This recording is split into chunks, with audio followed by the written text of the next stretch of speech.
Okay, so could the Major League Baseball lockout wipe out the entire 2022 season? Well, there's some news today that the Players Association rejected the offer of mediation, federal mediation, to break the deadlock in the lockout. I am seeing a lot of similarities with the NHL lockout of 2004 2005. A lot of similarities.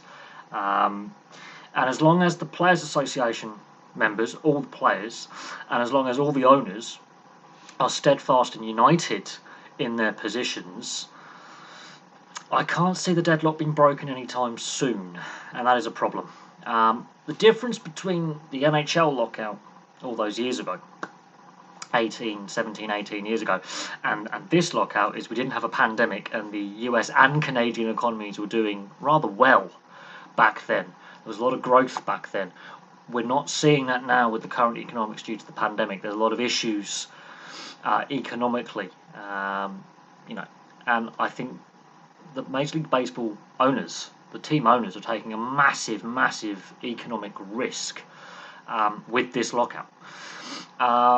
We've discussed the issues behind the lockout, the proposals, the counter proposals, but what we've seen is a lack of good faith by both sides in negotiations. It was the owners that decided to take the step, but neither side were keen to extend or renegotiate the CBA in good faith in the build-up. And I've discussed the 2020 resumption to play talks as I think the catalyst in this current labour dispute. The warning signs were there.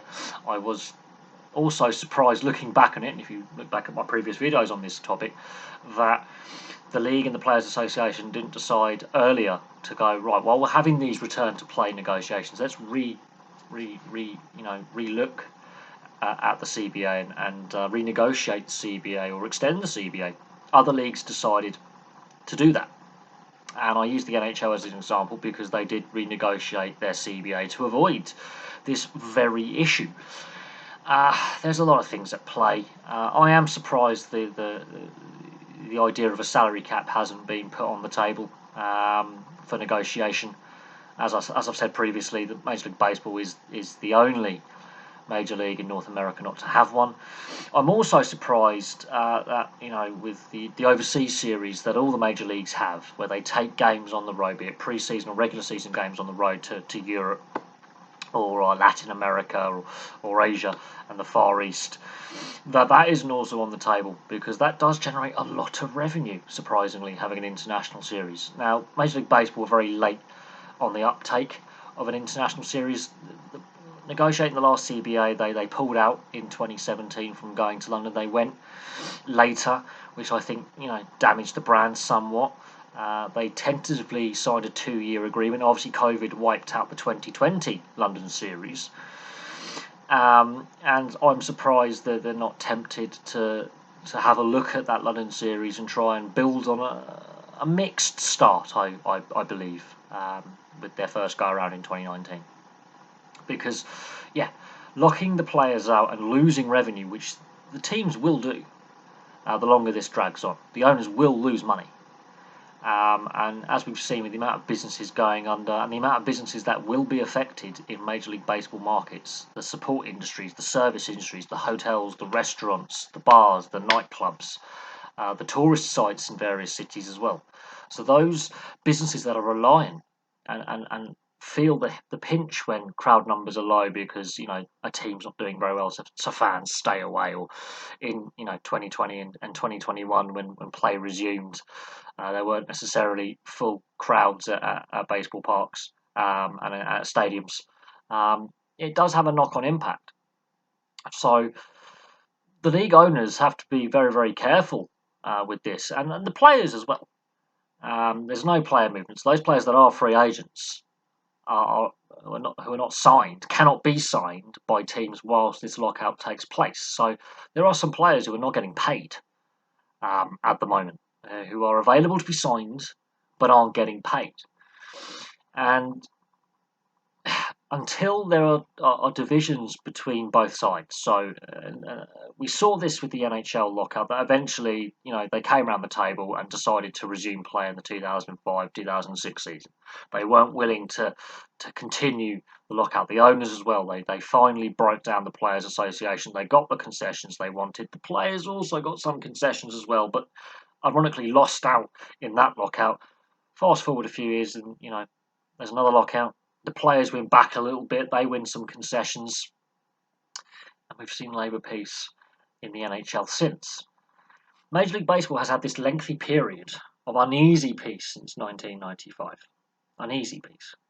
And they have extended the CBA multiple occasions. But Major League Baseball is taking a risk. Now, yes, I think at some point both sides come around the table and compromise. I think it has to happen in the current economic climate and financial climate. They cannot continue along this path because other leagues will gain ground on them and steal fans. And I look at Major League Soccer as the fifth league, and it's the only major league. So Major League Rugby is too small. That plays in the same time frame. And Major League Rugby as well, could nick the occasional fan here or there from Major League Baseball. But Major League Soccer, I think, is the rival for the summer sports in North America to rival Major League Baseball in the sense that it's expanding, fan numbers are good, attendances are really good, the product is improving year on year, massive growth in the sport in the US and Canada since the league was, came to be in 1996, which is also kind of striking that there's not been any labour unrest whilst Major League Soccer has been in existence until now. They resumed play earlier in 2020. They came up with a hub city plan and a mini kind of tournament kind of format to get play, done. So Major League Baseball, the players rejected the hub state proposal. They wanted to play in their home ballparks. They were very resistant to a lot of, quite, how do I put it, smart proposals, ironically, for Major League Baseball. Not known for that. They saw what other leagues were doing with hub cities and hub territories and hub states and the hub dynamic, and the players rejected that. So already, the players have entrenched their position. The team owners have entrenched their position, and until there are fractures within both those groups and a weariness of this lockout, which is the longest in Major League Baseball history, by the way.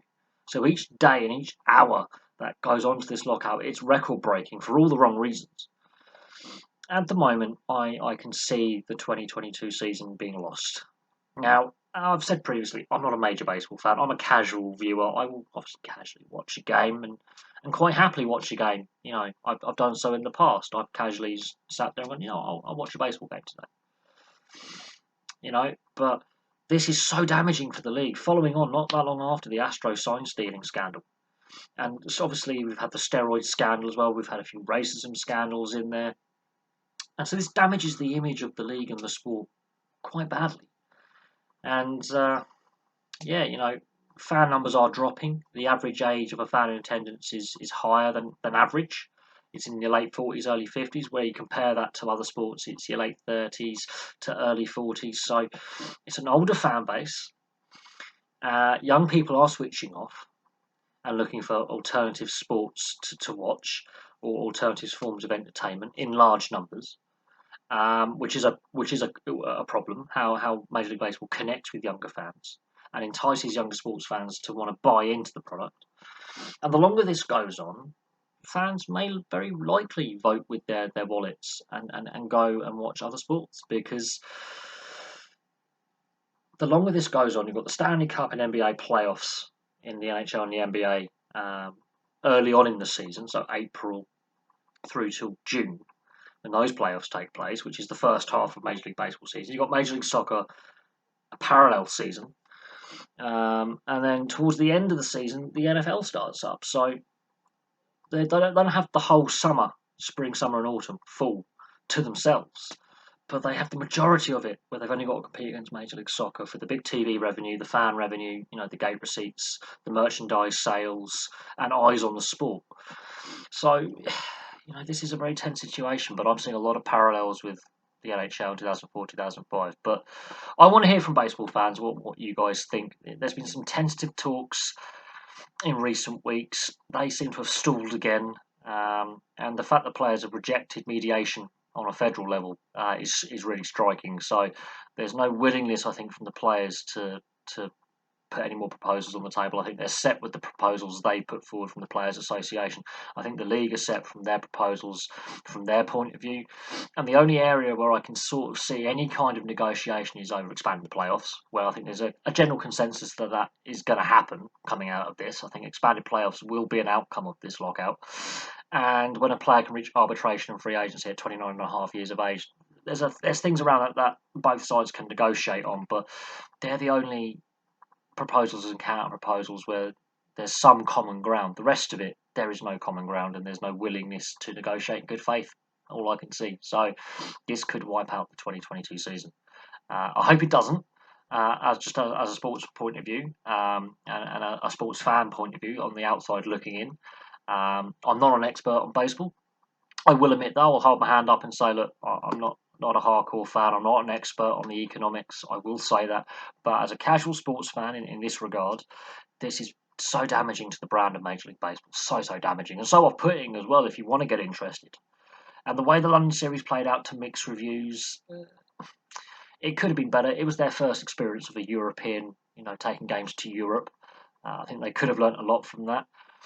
And it'll be interesting to hear what the players felt about that experience, and the teams that took part in the Red Sox and the Yankees, because they're the two biggest brands in the sport, that are global brands that a lot of people know about. So it will be interesting to see what the outcomes are. But at the moment, I fear we could lose the entire 2022 season. And at a time when other leagues are also struggling financially, that are still playing, and getting eyes on their product, this is a risky game both sides are playing in the short, medium, and long term, I believe. So we'll see what happens. But thank you very much for watching. Please place your thoughts in the comment section below if you are a Major League Baseball fan, be it here in Europe or obviously in the US and Canada. And also what happens to the Blue Jays, because the last time we had labour unrest, it eventually led to the Montreal Expos being relocated to Washington, D.C. So we've only got one Canadian team left. And it'll be interesting to see what does happen with the Blue Jays going forward, especially with the COVID restrictions north of the border in Canada as well, but also the weak Canadian dollar. And the longer this goes on, this will damage the Blue Jays financially. So there we go. Thank you very much for watching. Please place your thoughts in the comment section below, and I'll have some more videos for you very, very soon.